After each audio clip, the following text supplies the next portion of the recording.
Saudari-saudara yang terkasih di dalam Tuhan Yesus, marilah kita berdoa. Dalam nama Bapa dan Putra dan Roh Kudus. Amin. Bapa kami yang ada di surga, dimuliakanlah nama-Mu. Datanglah kerajaan-Mu, dan jadilah kehendak-Mu di atas bumi seperti di dalam surga. Berilah kami rezeki pada hari ini, dan ampunilah kesalahan kami, seperti kami pun mengampuni yang bersalah kepada kami. Dan janganlah masukkan kami ke dalam pencobaan, tetapi bebaskanlah kami dari yang jahat. Ya Tuhan Yesus, Tuhan dan Juru Selamat kami satu-satunya. Terima kasih untuk pemeliharaan, penjagaan dan berkat-berkat-Mu pada hari kemarin bagi keluarga kami. Terima kasih untuk nafas kehidupan dan hari yang indah hari ini. Ampunilah segala perkataan, tindakan, pikiran, dan perasaan kami yang tidak sesuai dengan firman-Mu, sehingga mengakibatkan dosa-dosa bagi kami. Ampunilah dengan kerahiman-Mu, ya Tuhan Yesus. Dan berikanlah kerinduan yang besar kepada kami untuk menyambut sakramen Maha Kudus, yaitu Engkau sendiri, baik dalam misa online ataupun misa offline. Ya Roh Kudus, hadirlah saat ini untuk memimpin dan membimbing kami dalam membaca firman Tuhan Yesus, sehingga kami dapat mengerti maknanya dan dapat kami laksanakan dalam hidup kami sehari-hari di tengah masyarakat kami. Amin. Dalam nama Bapa dan Putra dan Roh Kudus. Amin. Pembacaan Injil Markus pasal 5 ayat 21 sampai dengan 43. Dengan perikop Yesus menyembuhkan anak Yairus dan menyembuhkan seorang perempuan yang sakit pendarahan. Sesudah Yesus menyeberang lagi dengan perahu, orang banyak berbondong-bondong datang, lalu mengerumuni Dia. Sedang Ia berada di tepi danau, datanglah seorang kepala rumah ibadat yang bernama Yairus. Ketika ia melihat Yesus, tersungkurlah ia di depan kakinya dan memohon dengan sangat kepadanya, "Anakku perempuan sedang sakit, hampir mati. Datanglah kiranya dan letakkanlah tanganmu atasnya, supaya ia selamat dan tetap hidup."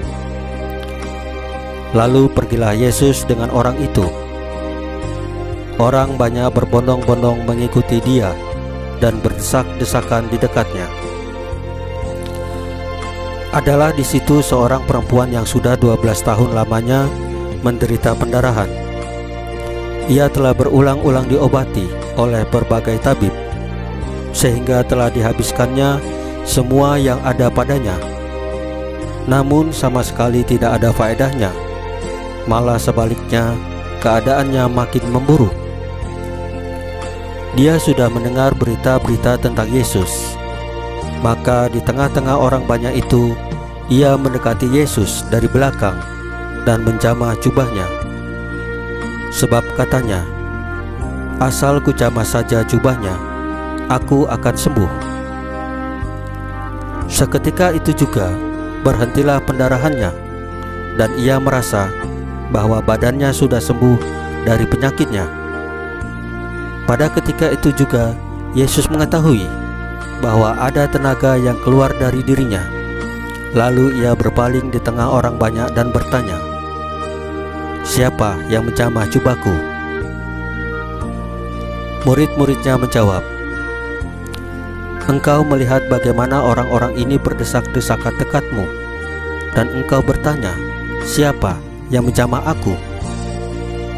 Lalu ia memandang sekelilingnya untuk melihat siapa yang telah melakukan hal itu.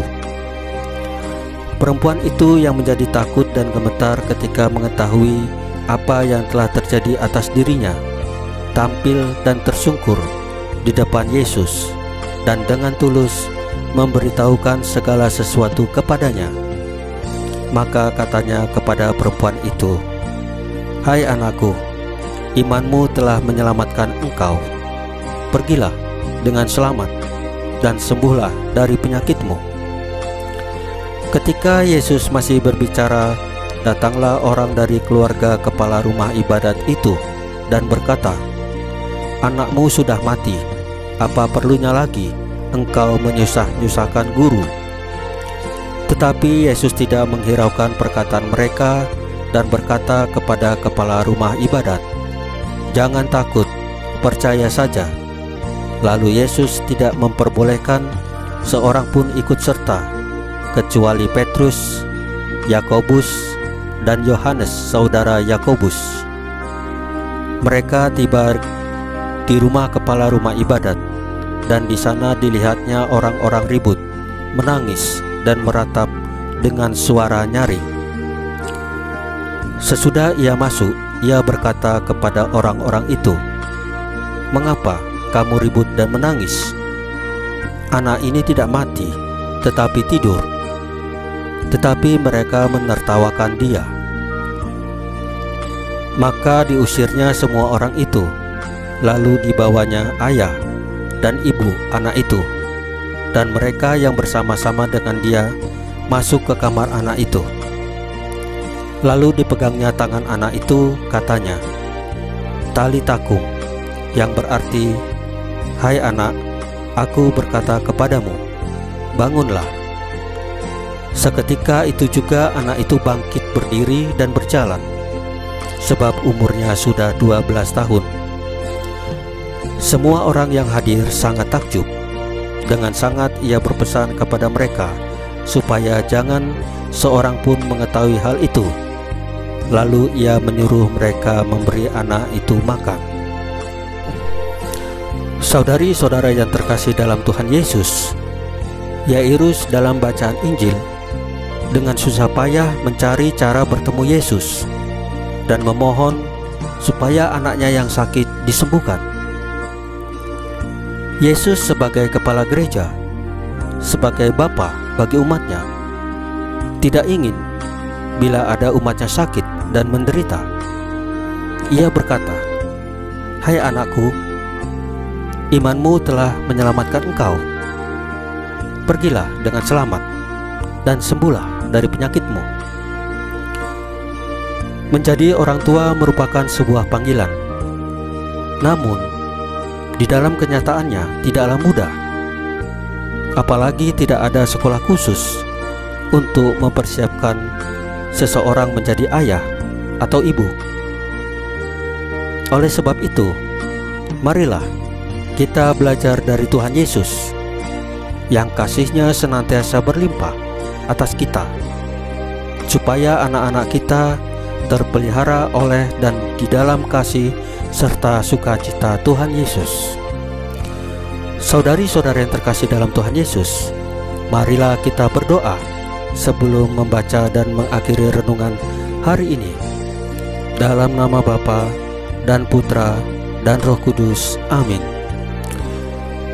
Ya Bapa, semoga kami memiliki kasih yang berlimpah seperti Tuhan Yesus.